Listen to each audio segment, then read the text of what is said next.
death, destruction, 5 na sir, 5. Tirahin nyo na sir, 6-1. Sinira-sira nila ang buwan ng Ramadan. Sana maparusahan ang subla pa sa parusahan ni Allah. despair. We're in a Muslim cemetery in Marawi City. The remains of 27 bodies recovered from the battle zone are buried here. Local terror groups attempt to take over the Islamic city of Marawi in southern Philippines during the holy month of Ramadan. What do they want? Establish a caliphate where ISIS or Daesh will rule.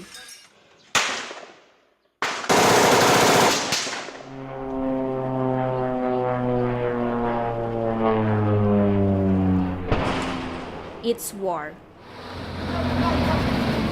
Filipinos against Filipinos.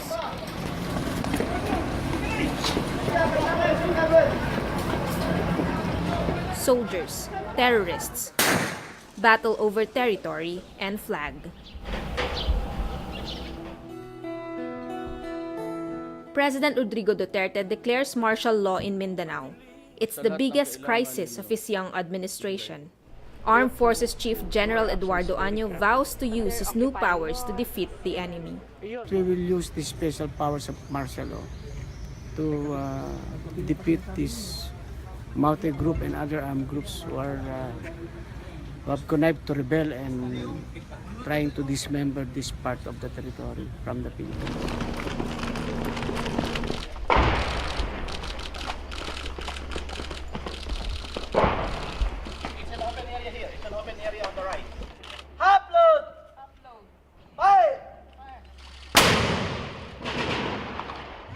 Residents flee.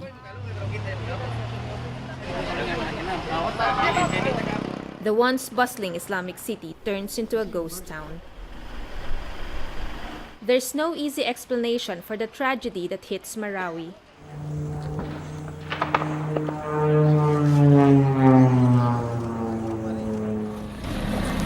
The clashes start in a village called Basak Malutlut, where the military spots a most wanted terrorist leader and moves in to take him.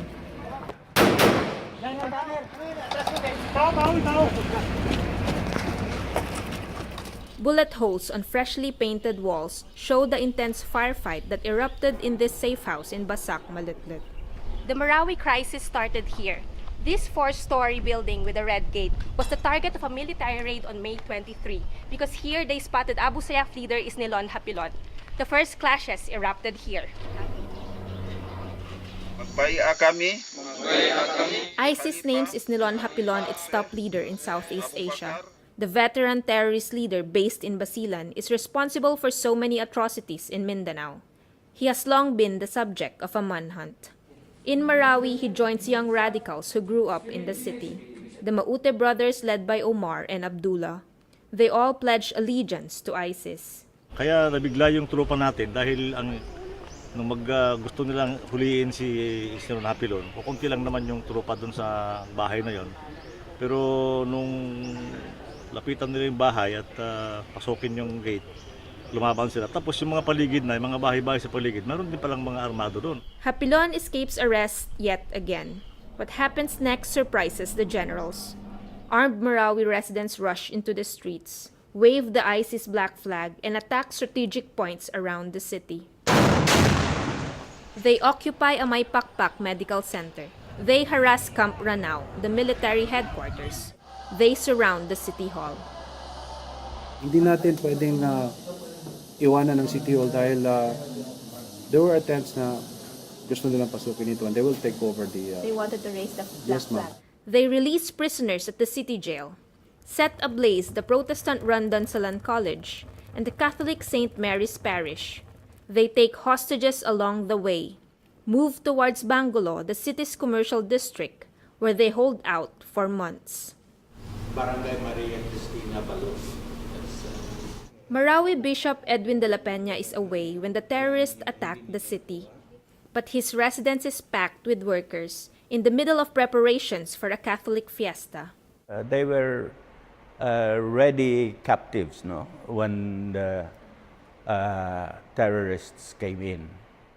They take his right-hand man, Father Chito Suganob, and church staff. Naka-receive ako ng tawag using the cell phone of my secretary.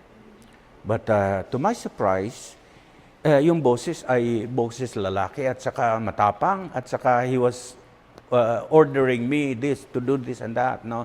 He was giving me his demands, no, na dapat iparating ko sa military that they declare ceasefire. The bishop hears crying in the background. The man gives the phone to Father Chito. Si Father Chito, sabi niya, kami ay na-hostage ngayon dito, Bishop. The bishop gets in touch with the military and receives instructions to keep communication lines open. I called back. I was the one who contacted them that I have already relayed the message. Hindi ko na makontak. Wala na.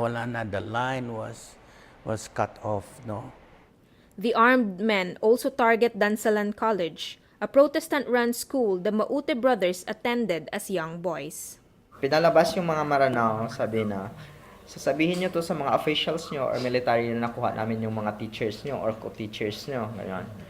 Nalabas sila, kami pinapasok sa van. Pagpasok sa van, sabi niya, siyempre nag-iiyakan na yung mga babae as well as kami din. Oh. Father Chito is also forced into the van, and off they went to Bangulo. Ikot-ikot, then may stopover kami in Bangulo. Yun yung natakot kami kasi parang pinaline kami. Sabi nila, lumabas kayo ng van, mag-line kayo. Akala nga namin doon na yung parang execution na tinatawag. Baka babarilin na lang kami doon. For days, the bishop fears Father Chito is dead, until the 8th day when he appears in a terrorist propaganda video. Please consider us. We want to live another day. Want to live another month. Want to live few years. This is Baloi Bridge in Marawi City. At the height of the war, it is one of the 3 critical bridges in the battle area. It has seen a lot of fighting and death. It's still day 1 of the siege, but it is already close to midnight. First Lieutenant Geraldo Alvarez takes 2 armor vehicles and 19 men with him to rescue a wounded officer and bring in reinforcement troops. Paglabas ko ma'am doon sa sa brigade, nakakahinala na lahat ng paligid ma'am. The bullets come flying as soon as they reach Baloi Bridge. Yun nga lang ma'am, habang nagmumove ako doon sa tulay, may hinarang silang sasakyan. So doon sa sasakyan na yun, nagkataon ma'am na kayang-kaya namang banggain ng tangke ko ma'am. So binangga ko siya. Nakapasok ma'am yung tangke. Inside enemy territory, he learns that military armor can only do so much against rocket-propelled grenades or RPG. Kailangan kong umatras. Kaya nung nang-aatras na ako ma'am, doon may parang minaso na ma'am yung vehicle ko ma'am na RPG na pala ako ma'am. Hindi pa ako nakakalayo ma'am ng mga nasira na ma'am yung vehicle, hindi na gumana. So pag hindi nagana ma'am, sinundan naman nila kami ma'am. So pagkasunod, sabi ko kailangan nating lumabas ng tangke. Thus begins the biggest battle of their lives. Their training, his leadership, are put to the test. Nawala na yung usok doon sa vehicle, nakita ko na yung situations nila. So doon na yung isa nakahandusay ma'am. Nung paghila ko si late Private Porlas, pag sinasandal ko siya, humiwalay man ma'am yung bewang niya kasi noon. So idinikit ko na lang ma'am. They apply first aid on each other while they repel the attacks. Kahit na yung mga bulag ma'am, so sila ma'am yung pumuputok. Kumbaga sinait ko muna ma'am yung nila, yung baril nila. Sabi ko wag na nilang galawin, kakalabitin nyo na lang. Gamitin nyo na lang yung sense of hearing nyo. The rescuers need rescuing, but by then troops can't cross Baloi Bridge anymore. Yung isang tropa ko ma'am na may putol ng paa, sabi niya sir, uhaw na ako. Dahil hindi man pagka ganun na masyado na yung wounded niya, hindi masyadong pinapainom. So parang deep lang ng konti, ganun. So umikot na naman ako ng sector. Kaso pagbalik ko naman sa kanya, parang inaayos na lang niya yung sarili niya hanggang sa yun, parang nalagutan na siya ng hininga. A chopper comes for them, but enemy snipers force the pilots to leave. Alvarez and his men take cover inside houses nearby. They try to restore the vehicle, but to no avail. They are on their own for days. Kami ma'am yung doon, bumabagbag. Hanggang sa napagod na ma'am yung yung gunner ko ma'am kasi yung driver jajacking palagi yan tapos yung gunner sila lang yung bumabagbag doon sa mga snipers ma'am. They run out of bullets. The driver volunteers to get what's left in the other vehicle. Nung isasampa niya na doon sa vehicle, tinamaan siya sa tagiliran ma'am. Nung tinamaan sa tagiliran ma'am, nakapasok pa siya ma'am sa loob ng vehicle. So nakapag-jacking pa, sabi ko okay hindi gaanong malala yung tama niya ma'am. Kaya lang napansin namin ma'am, yung jacking niya, yung atras sa banti niya iba na. Hanggang sa niradyuhan na ako ma'am na nalagutan na siya ng hininga ma'am. So yung nadala niyang bala ma'am, yun ma'am yung nakapatay ma'am dun sa mga pilit na lumalapit ma'am dun sa amin ma'am. Enemies burn the houses troops are occupying. Alvarez loses another man to enemy snipers. Bumalik ma'am yung Air Force, pinakawalan niya ma'am yung rocket niya dun sa north ko, tapos dun sa may east portion ko. So ma'am, at least natamemi ma'am yung mga kalaban dun ma'am. After several failed attempts, rescue finally comes on the 5th day. Sumisigaw sila tropa, hanggang nagpapaulan din sila ng bala ma'am. Bullets rain on them as they move towards the extraction point, where choppers are waiting. Na doon kami nagkita-kita, so yun, halos din na nila kami makilala kasi parang uling na yung itsura ko nun ma'am. Alvarez brings home 15 of the 19 men he brought with him, a remarkable achievement in the battlefield. He is nominated to receive the highest combat award, the Medal of Valor. Feeling ko tinulungan talaga kami ng Diyos kasi parang inilayo kami talaga ma'am sa mga tama ng balas. It will take the military 2 months to regain control of Baloi Bridge. The bloodiest day of the war happened here, when 13 Marines died on June 9, 2017.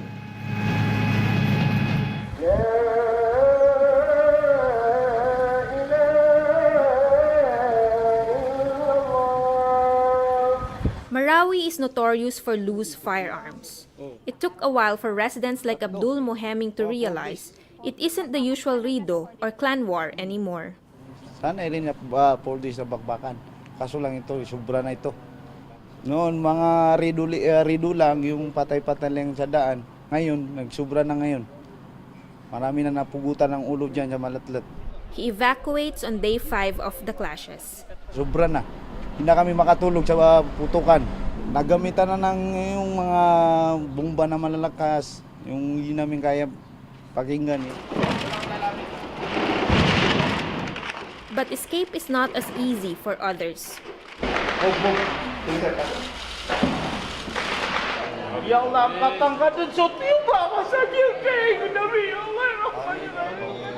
Neighbors turn into heroes in the rush to rescue civilians trapped in the battle zone. Baka mawala na. Hindi na makano. Diganap ka lang, mga rescue ya. Ano saan ma-rescue?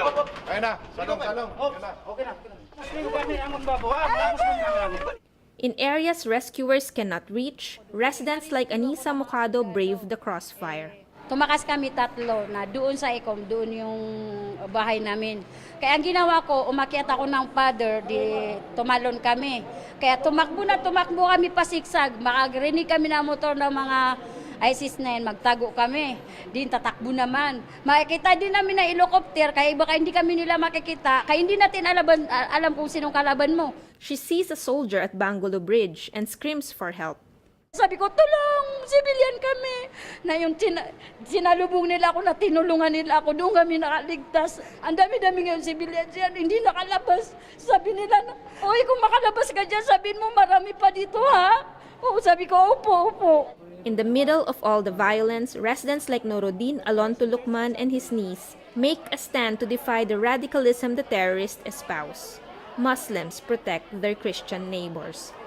I told my Christian friends who are with me that I will die first before they kill you. Mga kasama namin na nagsabi na lang kami ng Allahu Akbar para malaman nila na lahat kami maranaw. Make no mistake about it, the people, the Muslim people in this country are outraged by this action of some people who wants to drive a wedge between the Muslims and Christians and to destroy our city and destroy the relationship between Muslims and Christians in this country.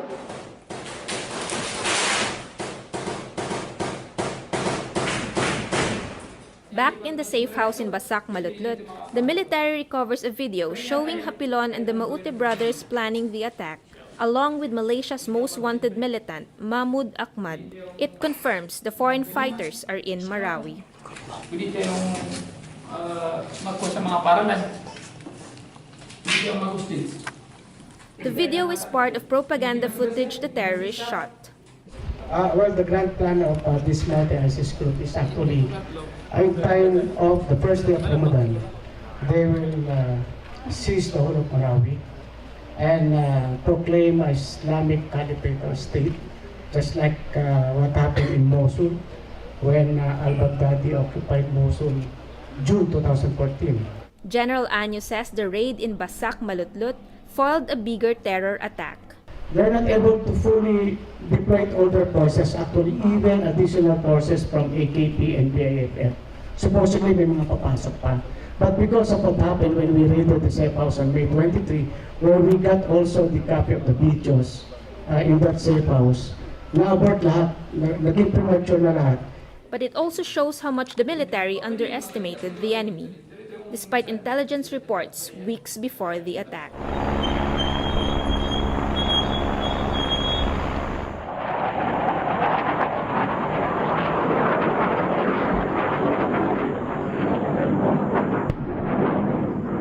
The military operations are led by men who hunted down Hapilon for years.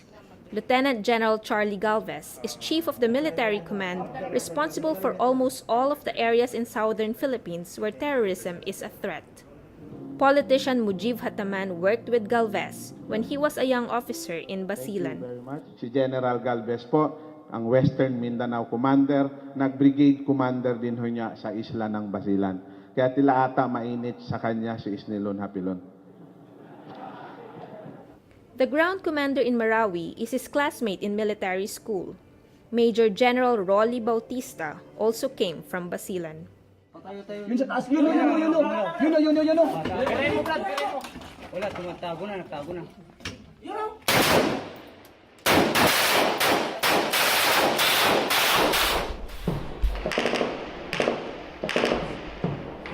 Okay, that's good at the center. Okay.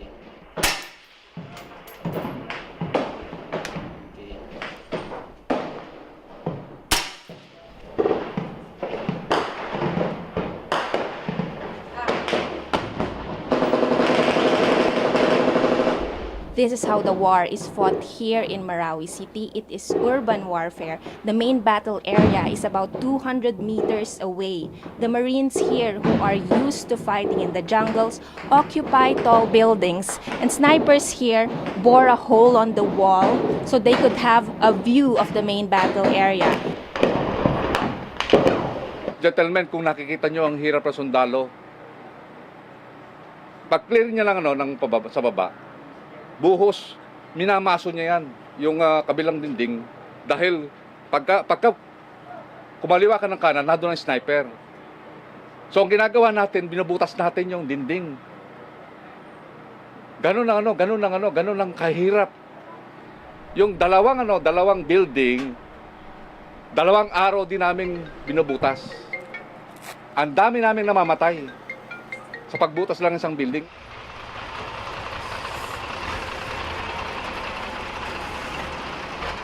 We're looking at the 105mm cannon of the Philippine Army. We are 200 to 300 meters away from the position of the enemies. It's the final push to end the war in Marawi, and from here we can already see the tallest building in the battle area, the C&D center point, where one of the officers of the army was killed. The Philippine military fought urban warfare in Zamboanga City in 2013, but Marawi is so much worse. Army, Air Force, Navy. Combined forces in the biggest, longest, and bloodiest operation of the Philippine military since World War II.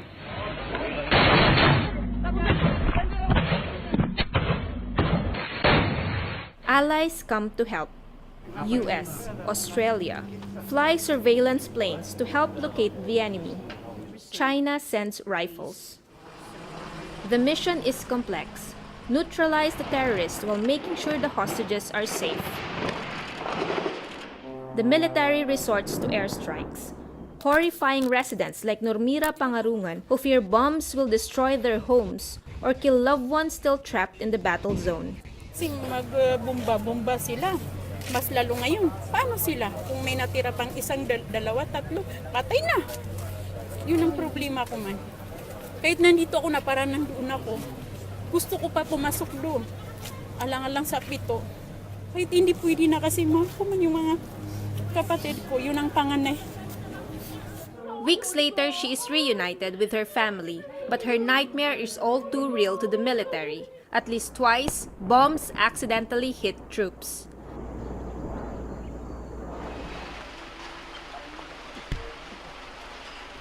The Marawi War forces young officers to grow old beyond their years. Billy Kodjam left military school only 3 years ago. In June, his company was pulled out of Basilan to join the fighting here. Nanibago ako, ma'am, kasi siyempre wala pa akong masyadong experience sa urban warfare, ma'am. Ano ba yung pinakamahirap sa urban warfare?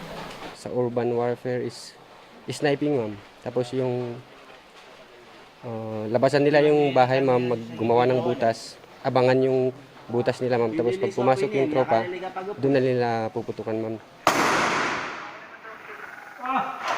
He won't forget his first battle in Marawi.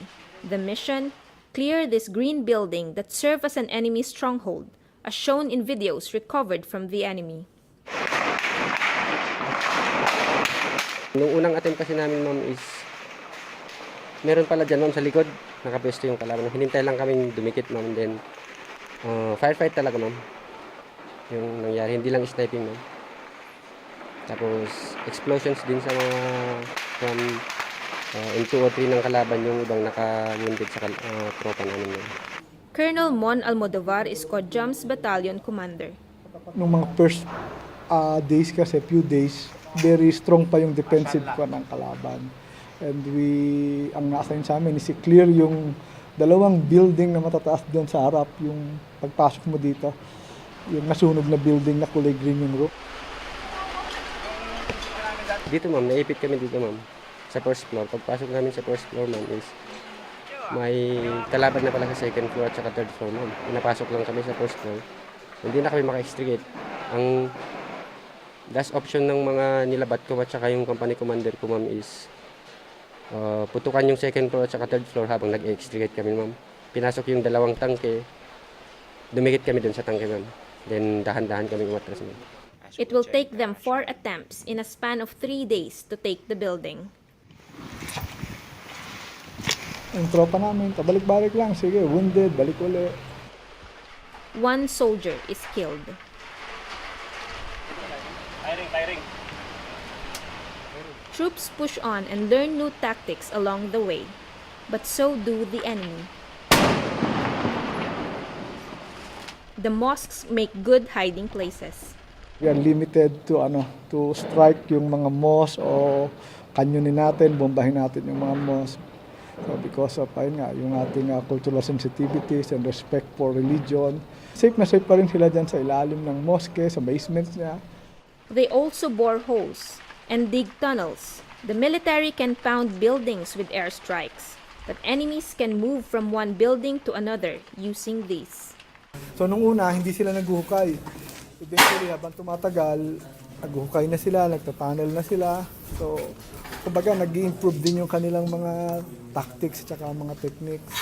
So, kaya tayo, we have to adapt din sa kanila based din kung ano yung tactics ng kalaban. Oh, may tao sa likod ng 621, kamo. 2, 3. Bilisan mo, singit ka muna. 3.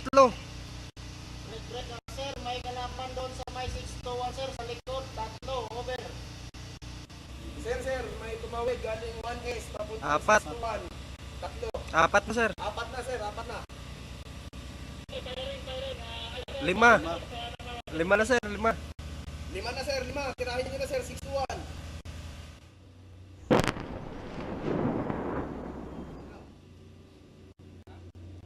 A new problem emerges as troops close in.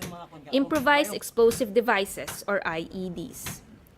tubok yung suspected nating IED, hindi natin malaman kung anong klaseng ordnance item siya. Pero most probably, remote controlled siya by cell phone. Yung mode of detonation niya is by cell phone. The battle area becomes even more complex. Troops need to move fast to evade enemy snipers, but not too fast or they will trip on these bombs. The death toll rises. Death is always there. Sa pagsundalo ka, nandyan lang talaga yung isang paa mo, lalo na pag nasa gera ka, it's always, nakabaw na yung isang paa mo sa hukay. So, expected na namin yan. So, however, we as leaders, we tried so hard para protektahan yung aming sundalo. Almodovar's 3rd Scout Ranger Battalion later plays a big role in ending the war.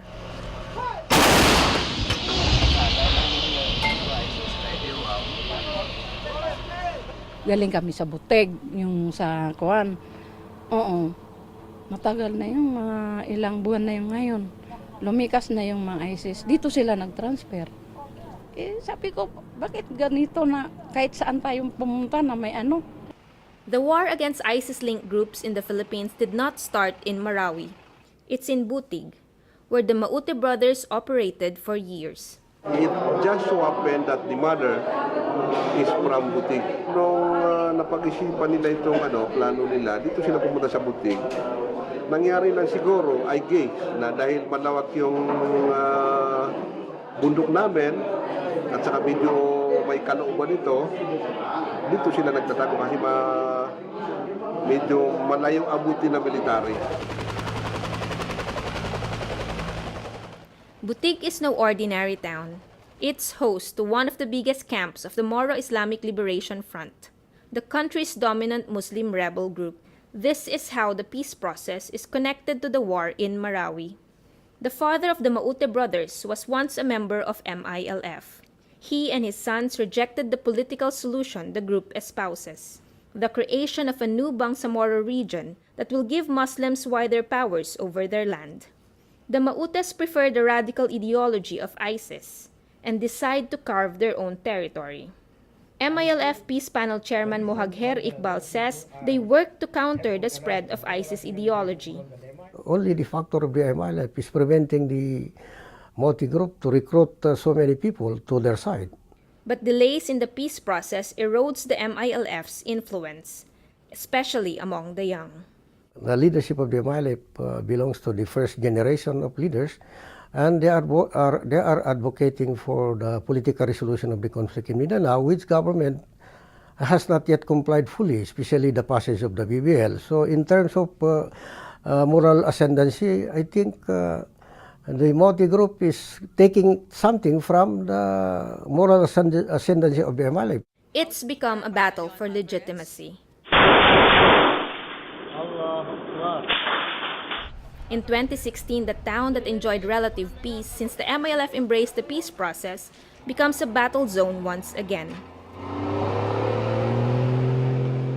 We're here at the Municipal Hall of Butig Town in Lanao del Sur. Last week, the Maute group occupied this abandoned municipal building and for the first time raised the black flag of the ISIS. Hapilon joins the Maute brothers in Butig. They receive funding from ISIS. Foreign fighters also come to help. Clashes moved to Piagapo in April, and then Marawi in May.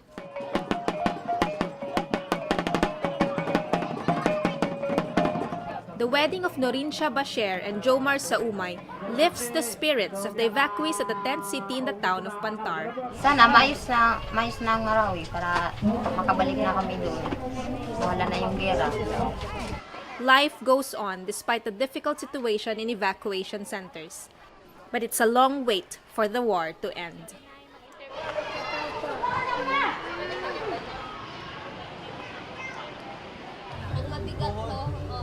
Inside the battle area, hostages learn to live with their captors.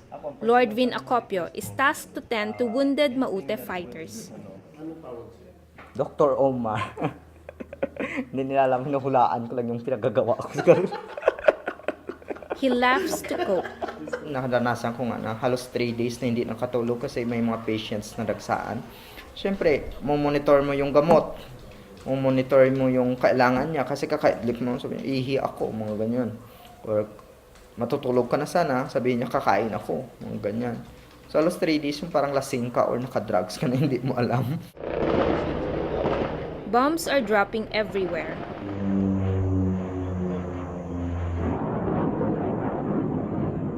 Tanggapin mo lang nasa doon ka sa situation na yun. Kasi wala din magagawa. Kung binubumba kayo dyan, tatakbo ka sa labas, ano nun, di ba?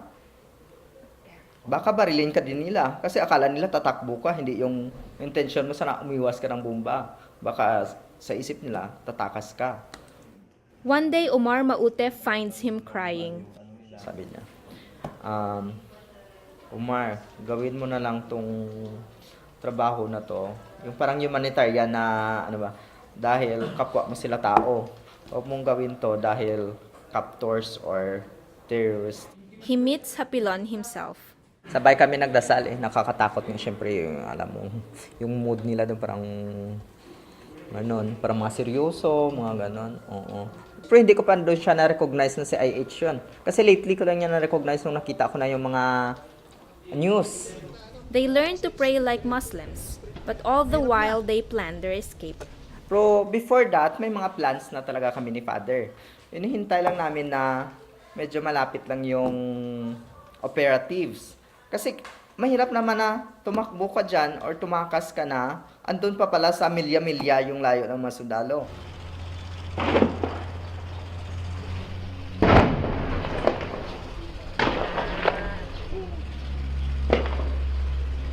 We're only about 400 meters away from Batu Mox, where troops had an intense firefight with the enemies. They overwhelmed them and were able to rescue Father Chito Sugano. After 117 days in captivity, they are free. Pray for me for trauma healing recovery. Thank you very much. God bless you.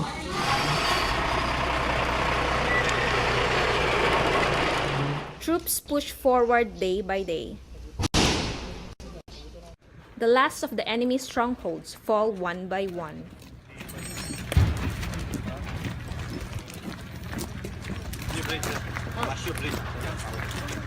Welcome to First Bridge, sir. Isnilon Hapilon and the Mautes put up a damn good fight. But on October 16, 2017, they meet their end in Marawi in an assault that Colonel Almodovar leads. A bullet to Hapilon's chest, another bullet to Omar Maute's head, put an end to their reign of terror. I am confirming that the taunted emir of ISIS in the Philippines and Abu Sayyaf leader is Nilon Hapilon, and the last of the dreaded Maute brothers, Omar Khayyam, are both dead.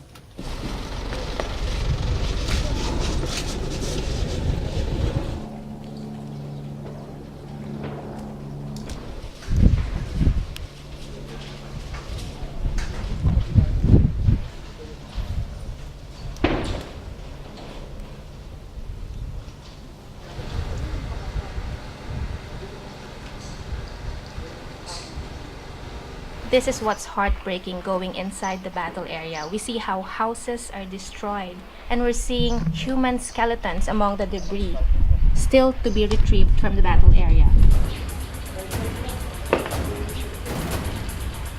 The crisis is not over. Beyond rebuilding homes and burying bodies claimed by the longest war since World War II is an urgent cry to address the root cause of conflict. There are boiling issues to resolve to prevent Marawi from happening again here or elsewhere. Carmela Fonbuena, Rappler.